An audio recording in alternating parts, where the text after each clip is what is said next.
जय माता की दोस्तों, मैं आज लेकर आई हूँ एक बहुत ही खास ब्लॉग माता वैष्णो देवी यात्रा का। हर साल लाखों भक्त यहाँ आते हैं और आज मैं भी माँ के बुलावे पे निकली हूँ। इस ब्लॉग में मैं आपको पूरा एक्सपीरियंस दिखाने वाली हूँ। कटरा से भवन तक का सफ़र, अर्धकुंवारी, भैरव बाबा मंदिर। तो चलिए शुरू करते हैं अपनी यात्रा को। जय माता दी। अब हम चल पड़े हैं बेस कैंप की तरफ। कटरा की वैष्णो देवी का जो बेस कैंप है, यहाँ से यात्रा शुरू होती है। और सफ़र के दौरान मौसम का मज़ा भी कुछ अलग ही अनुभव दे रहा था। पहाड़ी हवा का एहसास जो था वो अलग ही हो रहा था। बहुत ठंडा था मौसम और सामने दिख रही थी पर्वत श्रृंखलाएँ। ठीक यहाँ पे है रजिस्ट्रेशन काउंटर, जहाँ से हमने RIT कार्ड लिया था। और सबसे पहले हमने यात्रा स्लिप ली थी, जो सबसे ज़रूरी होती है, क्योंकि यहीं से आपका जो ऑफिशियल परमिशन लेटर होता है वो यात्रा के लिए हमें यहाँ से फ्री में मिलता है। तो देखिए कि किस तरह से सभी भक्त अपनी श्रद्धा आस्था के साथ आगे बढ़ रहे हैं। सच में बहुत ही मज़ा आ रहा था। बहुत ही अलग ही एहसास कि माँ जो है हमें बुलाती है। कुछ लोगों का कहना होता है कि हम वहाँ नहीं जा पा रहे हैं या हमें माँ का बुलावा नहीं आया है। ऐसा कुछ नहीं होता दोस्तों, क्योंकि कोई भी चीज़ होती है हमें उसके बुलावे का इंतज़ार नहीं करना होता है। हमें खुद से भी एक अपना भी मन बनाना होता है कि हाँ हमें वहाँ पे जाना है। तो जब तक आपके अंदर नहीं होगा कि हाँ मुझे वहाँ जाना है, तो आप नहीं जा सकते हो। और सच में जो दृश्य था ना आसपास का, बहुत ही इतना सुंदर। सुबह के जो टाइम है वो और भी इतना फ्रेश लग रहा था सब कुछ चारों तरफ।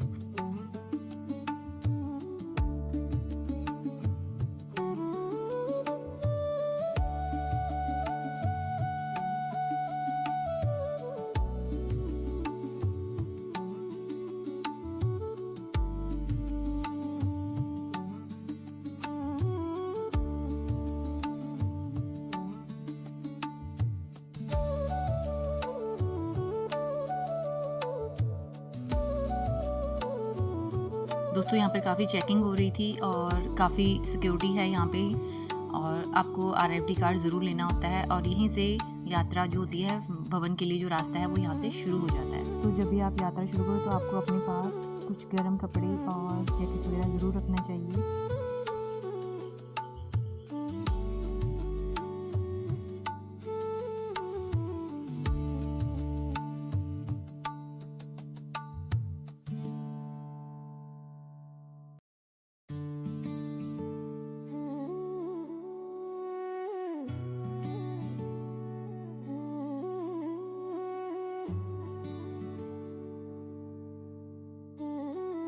नमस्कार दोस्तों, अभी आज मैं आई हूँ वैष्णो देवी कटरा और आप सबको भी अपने साथ यात्रा के दर्शन कराऊंगी। आशा करती हूँ आपको मेरा ये ब्लॉग पसंद आएगा। तो चलिए चलते हैं, हम अपनी यात्रा को शुरू करते हैं।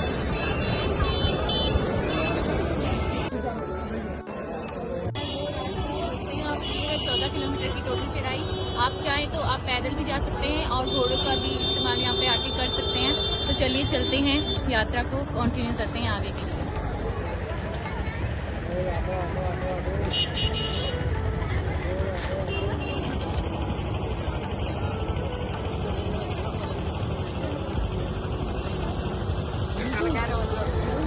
RIT चेक कार्ड होने के बाद हम एंट्री करते हैं और एंट्री करते ही नीचे है गुलशन कुमार का लंगर, जहाँ पे आप लंगर कर सकते हैं। और हमने भी वहाँ पे थोड़ा सा प्रसाद दिया। और उसके बाद लगी है, अगर आप घोड़े या खच्चर किसी से भी जाना चाहते हैं तो वहाँ पे उनकी रेट लिस्ट लगी है, तो आप उसको चेक कर सकते हैं। यहाँ से प्रीपेड बुकिंग काउंटर है पिट्ठू वगैरह के लिए। आप इस रेट लिस्ट को पढ़ सकते हैं और उसके अकॉर्डिंग आपको वहाँ पे करना होता है।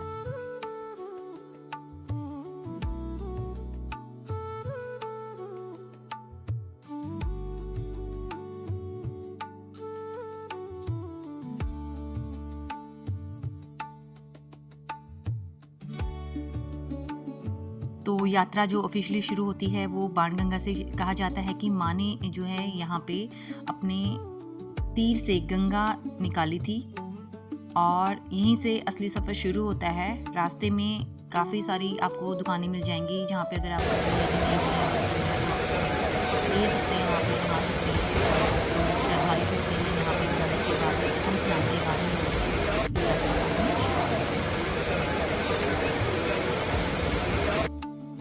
पानी सच में बहुत ही ठंडा था।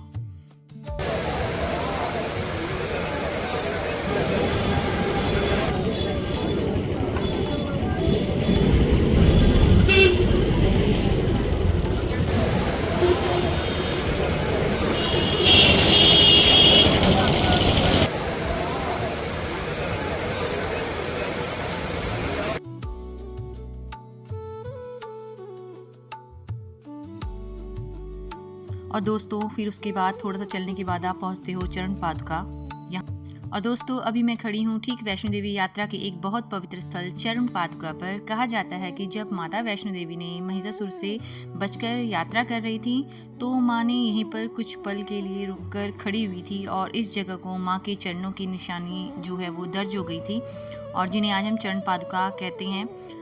पूरा विश्वास है कि माँ यहाँ पर रुककर यात्रा करने वाले भक्तों पर दृष्टि डालती है और उन्हें आगे के सफ़र में शक्ति, साहस और आशीर्वाद देती है। यहाँ पहुँचकर एक अलग ही शांति मिलती है जिससे माँ हमें खुद कह रही हो कि चिंता मत करो, मैं तुम्हारे साथ हूँ और आगे बढ़ते रहो। चरण पादुका का ये स्थल हमें याद दिलाता है कि हर मुश्किल रास्ते में माँ के आशीर्वाद साथ हो तो हर सफ़र आसान हो जाता है। और अब अगर आप भी वैष्णो देवी की यात्रा पर आ रहे हो तो चरण पादुका पर ज़रूर रुकना, थोड़ी देर बैठना और हवा का एहसास करना और माँ के चरणों को मन में बसाकर अपनी यात्रा को आगे बढ़ाना। और दोस्तों चरण पादुका के बाद हम आ गए हैं अर्धकुंवारी यात्रा के करीब आधा हिस्सा यहाँ तक का होता है और ये रास्ता जो है अर्धकुंवारी की तरफ जाता है और दूसरा जो रास्ता है वो भवन की तरफ जाता है। तो पहले हम अर्धकुंवारी की तरफ गए थे। यहाँ माँ ने जो कहा जाता है कि 9 महीने तक ध्यान लगाया था। अर्धकुंवारी की जो केव है यहाँ पे फोटोग्राफी वगैरह कुछ भी अलाउड नहीं है, लेकिन मैं यहाँ के आसपास का व्यू आपको दिखा रही हूँ क्योंकि सभी जानना चाहते हैं कि मंदिर जो है वो बाहर से कैसा दिखता है। तो दोस्तों इस मंदिर में बिल्कुल भी फोटोग्राफी अलाउ नहीं है। आप कैमरा, फ़ोन, मोबाइल्स वगैरह आपको सभी कुछ बाहर से सबमिट करना होता है, उसके बाद आप इस गुफा के अंदर जा सकते हैं। और जो गुफा के अंदर जाने का जो एक एहसास था ना वो सच में बहुत ही अलग था। तो आप भी जब भी वैष्णो देवी आएँ तो अर्धकुंवारी माँ की जो गुफा है यहाँ का भी आप ज़रूर दर्शन कीजिए।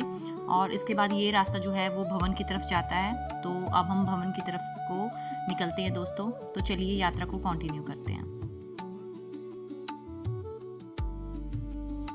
रास्ते में काफ़ी सारी शॉप्स भी थी, भीड़ भी बहुत थी, जगह जगह पे चेकिंग हो रही थी।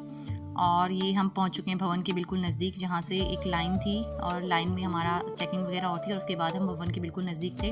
और ये है रोपवे जो भैरव घाटी के लिए जाता है। और अगर आप टाइम से पहुंच जाएं तो ये 4 बजे तक खुला होता है। उसके बाद यहाँ पे बुकिंग वगैरह नहीं होती है। तो हम भी जो था हमारी भी कोई बुकिंग वगैरह नहीं हुई थी क्योंकि हम ऑलरेडी भवन पे जो है वो 4:30 बजे के बाद पहुँचे हैं।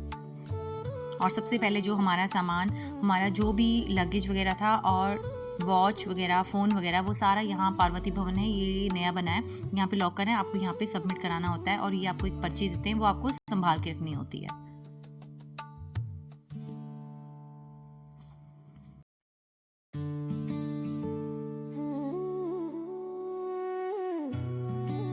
सामान वगैरह जमा करने के बाद हमने किए माता के दर्शन और वहाँ पे आरती शुरू हो गई थी शाम की। और उसके बाद 9 बजे हम मंदिर के दर्शन किए और दर्शन करने के बाद देखिए वहाँ का जो आसपास का व्यू था वो इस तरह का था। माँ का भवन इतना सुंदर, जगमगाहट, इतनी लाइट जो थी वो बार बार चेंज हो रही थी, कभी नीली, कभी पीली, कभी रेड। सच में मतलब वहाँ बैठ के जो सुकून मिलता है ना दोस्तों, तो मैं तो यही कहूँगी कि हम घर में चाहे कितना भी पूजा पाठ कर लें लेकिन जो असली सुकून है ना वो माँ के दरबार में जाके हमें मिलता है। और आपको भी एक बार माँ के दरबार ज़रूर जाना चाहिए। दोस्तों मंदिर के अंदर जो कैमरा है वो बिल्कुल भी अलाउ नहीं होता, सिर्फ मैं यहीं तक की शूट करूँगी। और इसके बाद हम गए थे दर्शन करने और आप सभी के लिए मन्नत मांग के आती हूँ। तो जय माता दी। दर्शन करके बहुत ही शांति मिली है और इतना लंबा सफ़र करने के बाद असली आशीर्वाद जो है वो यहीं आके मिलता है। और उसके बाद हम आ चुके थे भैरव बाबा मॉर्निंग में और देखिए वहाँ पे कुछ इस तरह का व्यू था।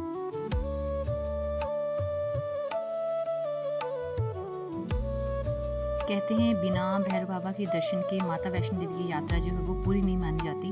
बहुत समय पहले माता वैष्णो देवी जंगलों में तपस्या कर रही थी और इस समय एक शक्तिशाली साधु भैरवनाथ माता के दिव्य रूप से आकर्षित होकर उनके जो है पीछे पीछे चल पड़ा था। और माता ने कई बार उसे समझाया भी, लेकिन वे जो है बिल्कुल भी नहीं माने।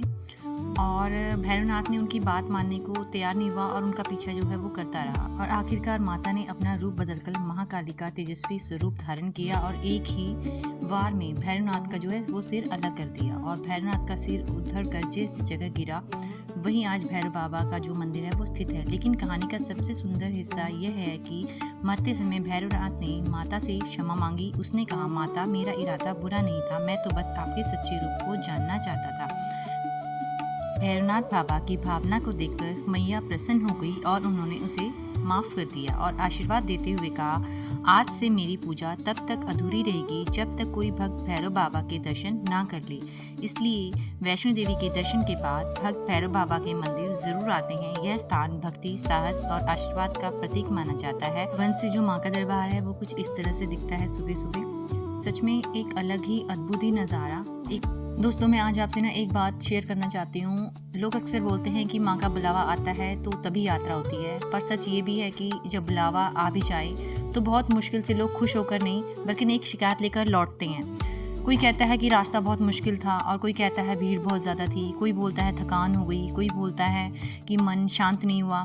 पर दोस्तों, जब यहाँ माँ बुलाती है तो सिर्फ दर्शन के लिए नहीं, मन को बदलने के लिए भी हमें बुलाती है। क्योंकि देखो, हमारे पास कोई नेटवर्क नहीं होता है और फिर भी हम एक जय माता दी के नारे के साथ ऊपर बढ़ते जाते हैं। और माँ के दरबार तक पहुँचना सिर्फ पैरों का ही सफ़र नहीं था दोस्तों, ये अंदर का सफ़र था, अहंकार से विनम्रता तक, शिकायत से शुक्रिया तक का। क्योंकि हम वहाँ जाते हैं माँ का शुक्रिया अदा करने, क्योंकि जो कुछ उसने दिया है वो हमें बहुत अच्छा दिया है। हम कभी सोचते हैं कि माँ ने बुलाया, सेफली हमें यहाँ तक पहुँचाया, दर्शन करवाए, फिर भी हम लौटते वक्त खुशी से ज़्यादा कॉम्प्लीमेंट्स लेकर निकल पड़ते हैं।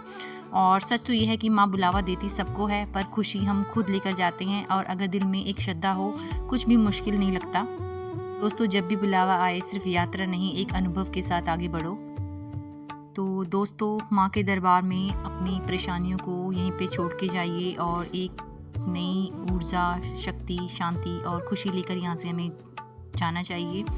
तो यही तो माँ का असली आशीर्वाद है और आशा करती हूँ आपको मेरा ये ब्लॉग बहुत ही पसंद आया होगा। अगर आपको मेरा ये ब्लॉग पसंद आया है तो लाइक कीजिए, शेयर कीजिए और सब्सक्राइब कीजिए। जय माता दी।